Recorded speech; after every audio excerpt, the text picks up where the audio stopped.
Ok, ahí va, ahí va. Ok, bueno, nos habíamos quedado en estos preaustríacos, ok, con Jeremy Bentham. Ok, Jeremy Bentham es un personaje curioso, curiosísimo, ok, porque Bentham, para algunos es clásico, ok, para algunos es considerado uno de los clásicos, ok, de la economía, ok, aunque Bentham no escribió mucho de economía, ¿no? Bentham era más abogado que economista, ok. Hay una cosa que caracteriza mucho a los clásicos, ¿no? Con la excepción de Robert Thomas Malthus, ¿ok? Ninguno fue profesor, ¿ok? O sea, Bentham no fue profesor, ¿ok? Bentham más bien fue un academic dropout, ¿no? O sea, es un tipo que no, que se negó a la academia, ¿ok? Porque de hecho, yo creo que comenté, y si no lo hago, ¿ok? Que él quedó huérfano, no a edad muy joven, ¿no? Pero sí a una edad relativamente joven para el siglo XIX, ¿ok? Cuando estaba estudiando en la universidad. Y bueno, él que estaba obligado por el padre a ser abogado, ¿ok? Terminó muy crítico del sistema jurídico británico, ¿no? Pues el sistema jurídico británico es un sistema también como el norteamericano, o sea, muy anglosajón y muy romano, ¿ok? Es un derecho consuetudinario, ¿no? Un derecho de costumbre, ¿no? Donde no hay muchas leyes, ¿no? ¿Ok? Entonces, bueno.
Ya me debes escuchar otra vez.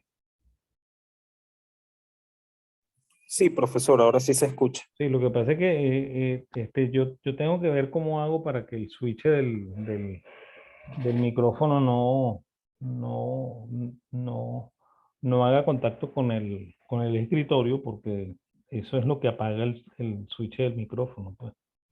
Ok, bueno, vamos a seguir, pues. Entonces, estaba comentando que se desata una polémica en Inglaterra y fundamentalmente es porque en la Cámara de los Comunes se está discutiendo acerca de la posibilidad de regular la tasa de interés, ¿no? De bajar la tasa de interés compulsivamente debido a que la tasa de interés en Holanda es más baja que la inglesa y ellos consideran que eso es perjudicial para el desarrollo económico británico. Entonces, por esa razón estaban impulsando la posibilidad de regular la tasa de interés, ¿no? Entonces, bueno, eh, Bentham, que estaba en Rusia, lee los periódicos y descubre que ese es el problema que está viviendo Inglaterra y entonces escribe unas cartas, ¿ok? Que después van a ser publicadas por los periódicos y después van a ser publicadas en un folleto que se llama On Usury, que eso es lo que aparece ahí, ¿okay? Que son varias cartas en las cuales él aboga por la libertad económica, ¿okay?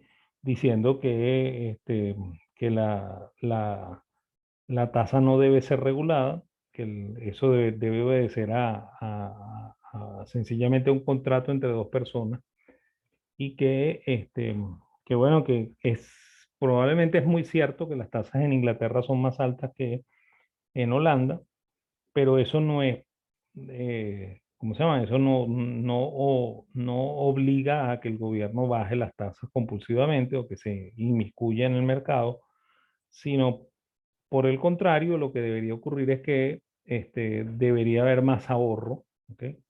Y en la medida en la que haya más ahorro, las tasas de interés bajarían, ¿no? ¿Ok? Lo cual es el mecanismo de causación lógico, ¿no? Entonces, por eso es que lo traigo a él a colación eh, eh, en,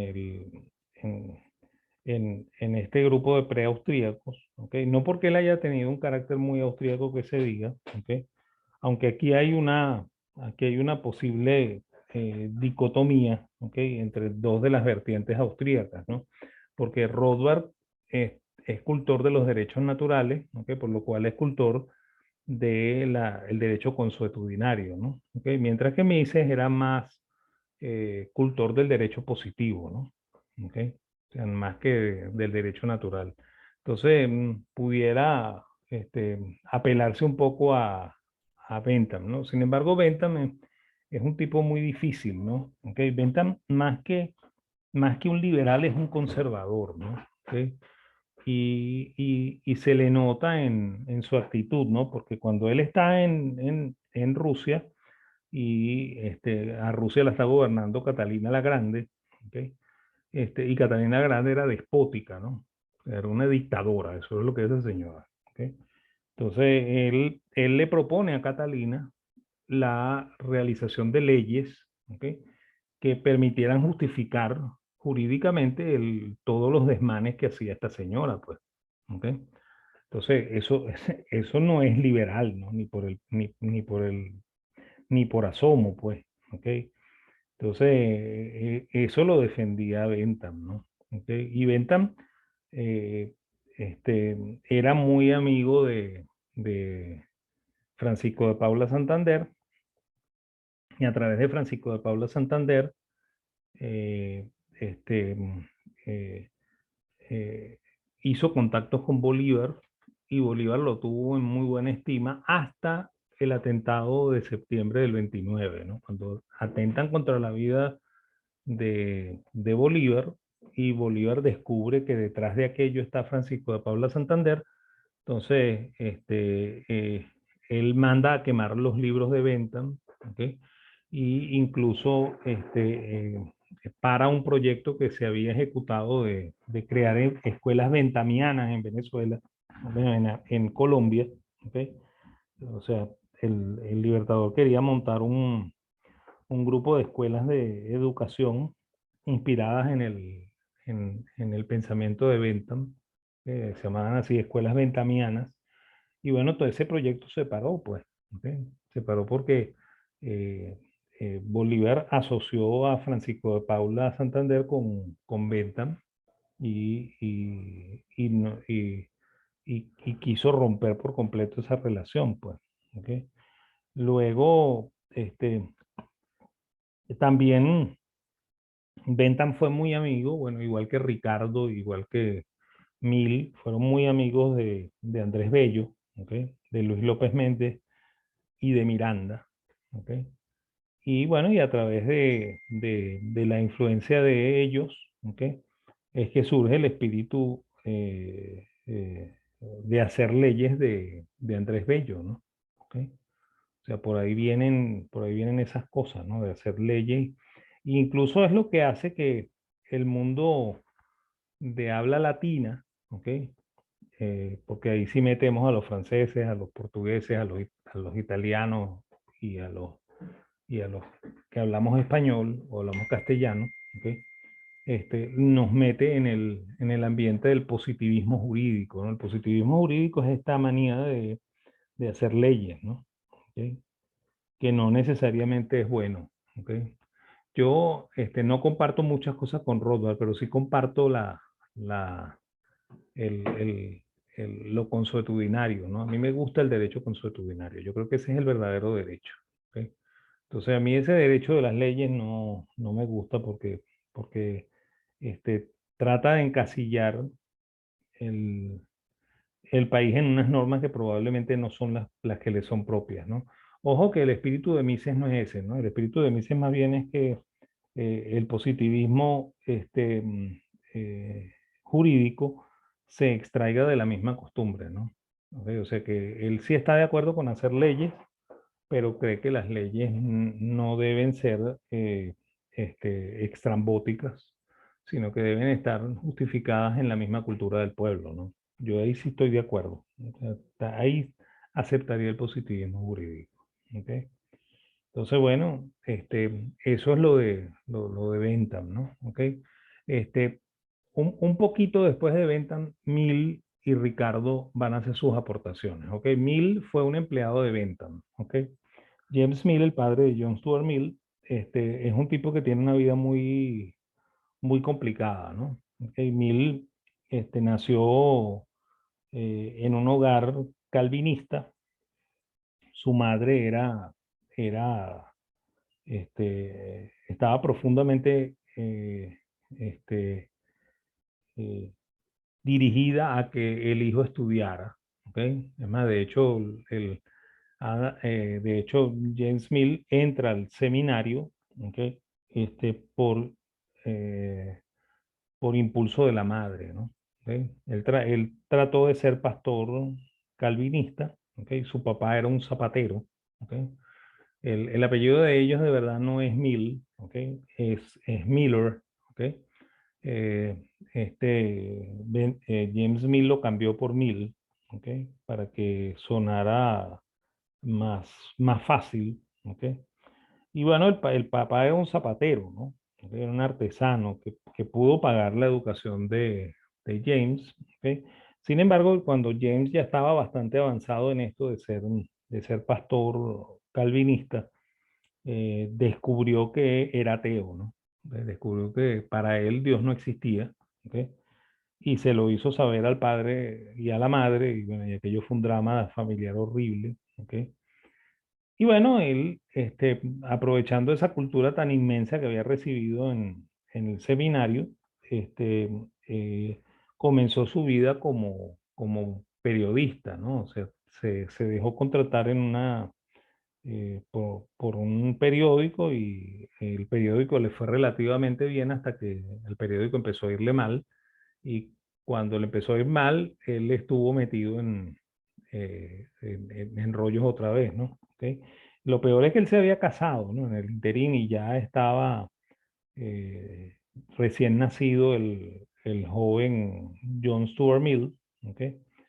Y bueno, eh, eh, eso puso en rigores muy grandes a Mill, ¿ok? Y también a John Stewart, ¿no? De hecho, John Stewart nace con labio leporino, ¿ok? Lo cual indica que ya la familia tenía problemas de alimentación, ¿no? ¿Ok? No sé si lo saben, ¿ok? El labio leporino surge por ausencia de una vitamina B, ¿ok? Que está presente en los vegetales, ¿no? ¿Ok? Cuando uno come hojas verdes, ¿ok? Uno está tomando ácido fólico, ¿ok?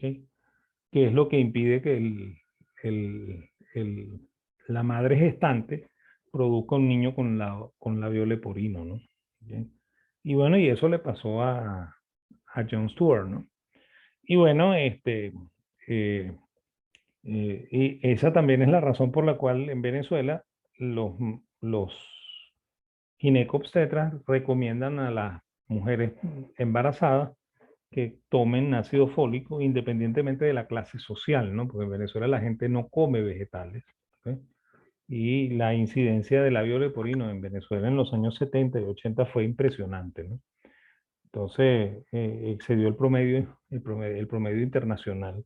Entonces, el, esa es la razón de eso, ¿no? La gente cree que eso es vital para la vida, eso no es vital para la vida, eso es vital para el niño que se está gestando, ¿no? ¿Ok? O sea que después que la mujer salió embarazada y dio a luz y el niño no nació con labio leporino, no hace falta que siga tomando ácido fólico. Pero aquí todo el mundo cree que eso es necesario para la vida, ¿no? Y lo compran en grandes cantidades y lo toman, ¿ok?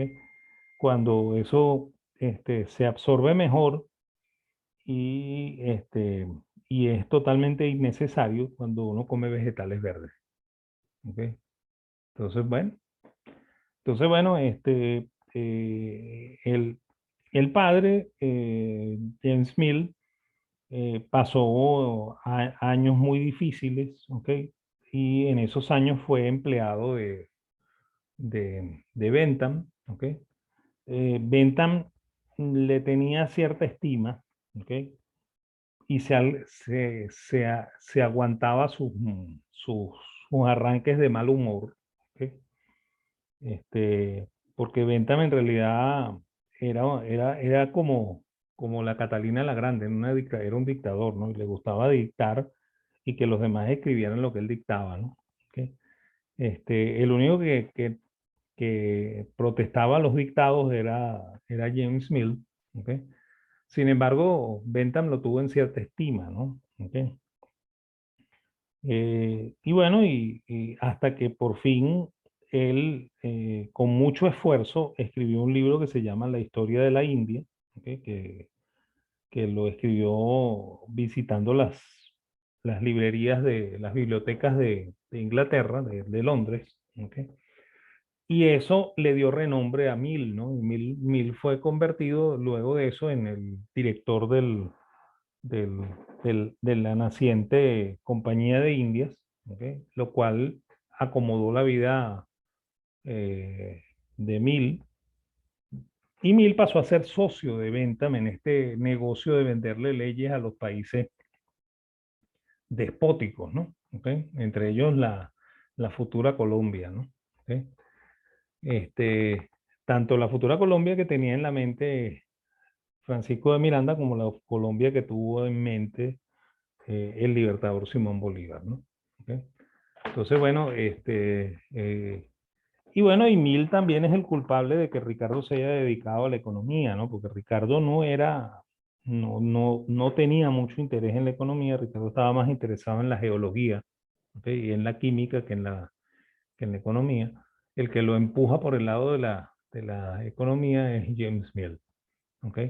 Por eso, a veces cuando uno lee los principios de economía política y tributación, uno no sabe si eso es Mill o es Ricardo. ¿Ok? No se sabe a ciencia cierta, ¿no?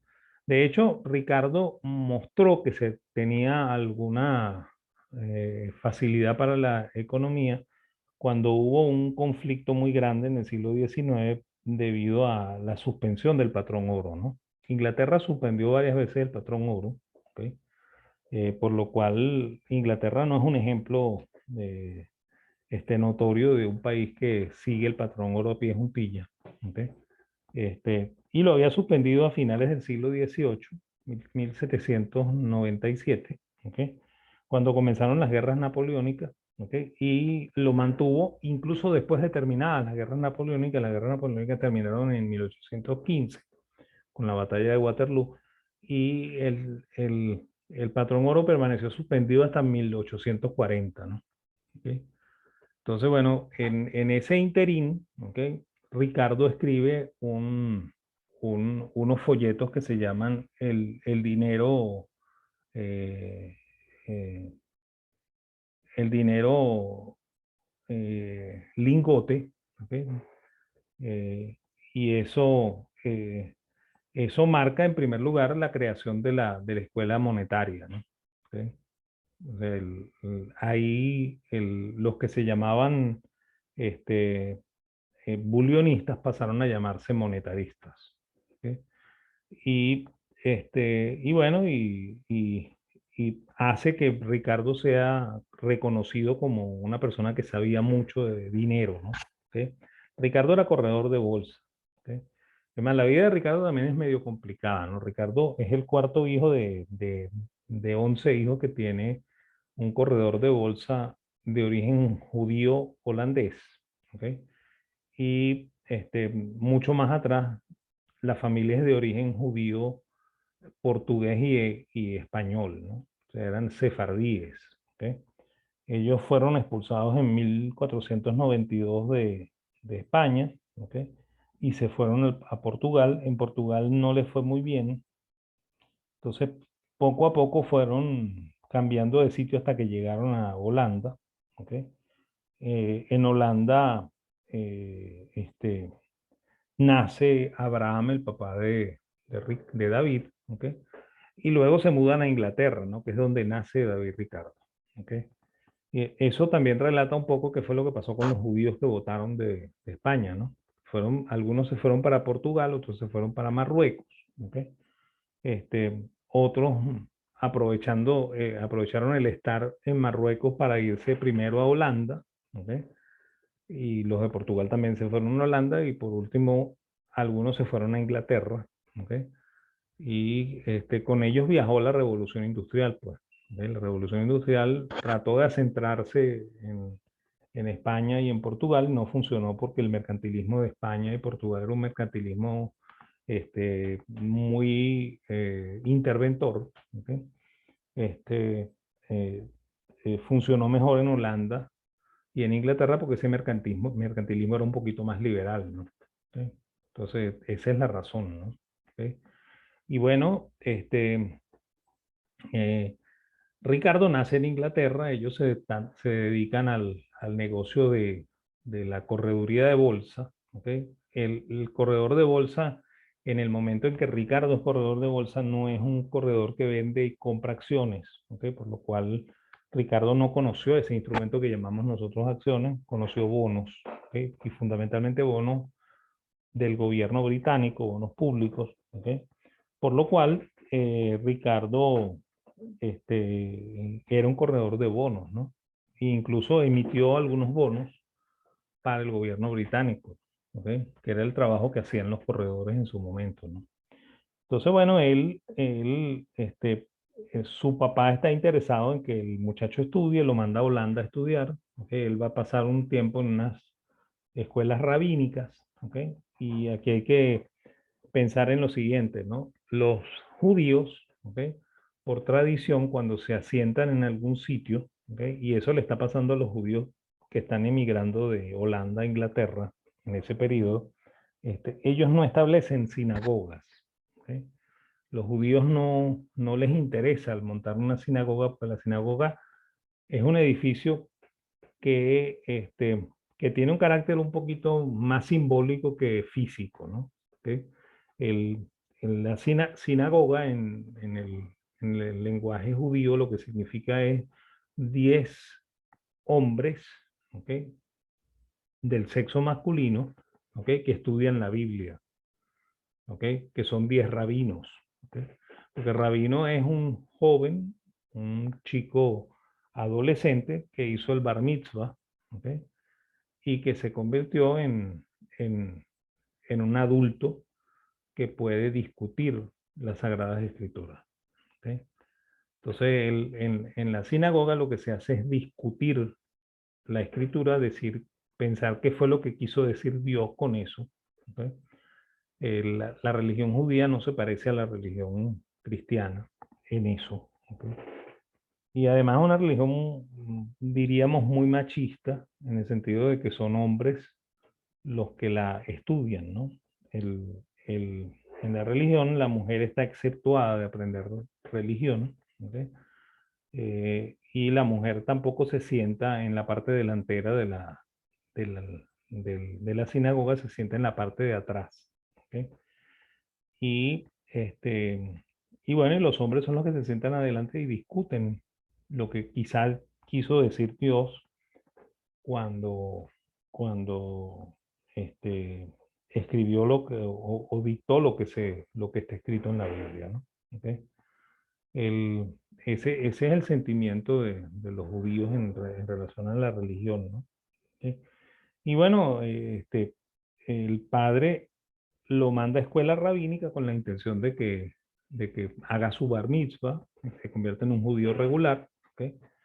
Y bueno, él no está muy interesado en eso, él más bien está interesado en hacer negocios igual que el padre. Cuando regresa a Inglaterra, convence al papá de que él no quiere seguir esa vida religiosa, que él quiere más bien es ser eh, un corredor de bolsa, pues. Y entonces el papá lo pone a trabajar con él. Y ahí aprende el negocio de correduría de bonos, ¿ok? Hasta que él se enamora, ¿no? Se enamora de una chica que originalmente es calvinista, ¿ok? Y luego ambos juntos se van a hacer unitarios, ¿ok? Que es otra denominación protestante, ¿no? Entonces, cuando él se enamora de esta chica, él le hace saber al padre, no que tiene novia, ¿ok? Sino que quizá él se case con una chica no judía, ¿ok? Y que eso puede traer más clientes a la casa de bolsa, ¿no? ¿Ok? Y bueno, originalmente el viejo Abraham concuerda en que eso es una buena idea, ¿no? ¿Ok? Pero cuando el viejo Abraham se lo transmite a la esposa, que se llama Priscila, Priscila no cree que eso sea una buena idea, ¿ok? Y ambos le transmiten a David que él no debe hacer eso, pues, ¿ok? Pero ya el hecho estaba casi consumado, ¿no? David estaba profundamente enamorado de esta chica y se separa de la familia, ¿ok? La familia lo execra, ¿ok? Como toca en, en el mundo judío, ¿ok? Y bueno, y David no le queda más remedio que irse a trabajar con otro corredor de bolsa, ¿no? Hasta que por fin hace algo de fortuna y se convierte él en corredor de bolsa y incluso llega a ser millonario, ¿ok?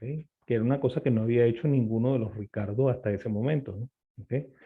Entonces, eh, lo cual también ratifica que ese cuento de que todos los judíos son ricos de una vez, eso es un cuento bien llevado a los extremos, sobre todo por el marxismo, ¿no? ¿Ok? Eso no es verdad, ¿ok? El, este, entonces él como corredor escribe el- estos artículos que se llaman el dinero en pasta, ¿ok? O el dinero lingote, ¿ok? De bullion money, bullion gold, ¿ok? Este, que, que salen publicados en el The Morning Chronicle, que es el periódico que va a publicar de aquí en adelante todas las cosas que escriban estos señores que nosotros llamamos clásicos, ¿no? ¿Ok? Entonces, bueno, eso salió en varias entregas en el Morning Chronicle, la crónica de la mañana, ¿ok? Y Ricardo incluso llegó a ser miembro de la Cámara de los Comunes, ¿no? Igual que James Mill, igual que John Stuart Mill, ¿ok? Igual que Bentham, ¿ok? Y bueno, y ahí era donde ellos hacían sus peroratas y trataban de influir, ¿ok? Esa también es la razón por la cual el mundo clásico y el mundo del pensamiento clásico no tiene muchos seguidores en el mundo académico, ¿ok? Porque no había tutoriado por estos chicos, ¿ok? Por esta gente que supuestamente creía en la libertad económica, y más bien quienes tutoriaban eran tipos que querían la regulación económica, ¿ok? Y eso también signó un poco lo que le ocurrió a la economía, ¿no? ¿Ok? La economía abandonó la escuela clásica, porque la escuela clásica no tenía discípulos, pues, ¿ok? Lo que tenía discípulos eran las escuelas controladoras, ¿ok? No las escuelas de la libertad económica, ¿ok? Entonces, bueno, él en ese libro que se llama Principios de Economía Política y Tributación, escribe un desastre que se llama Teoría de la Renta, ¿ok? Que justifica la teoría de la renta petrolera nuestra, ¿ok? Que eso es un sinsentido que no tiene ni pie ni cabeza, ¿ok? Escribe sobre la teoría del hierro de los salarios, ¿okay? Que puede ser verdad, pero no sé hasta qué punto. ¿Okay? En cambio, escribe una teoría de las ventajas comparativas muy interesante, que supere mucho la teoría de las ventajas absolutas de Smith. ¿Okay? Eso sí es interesante. ¿Okay? Y que los austríacos llamamos el principio Ricardo. ¿Okay?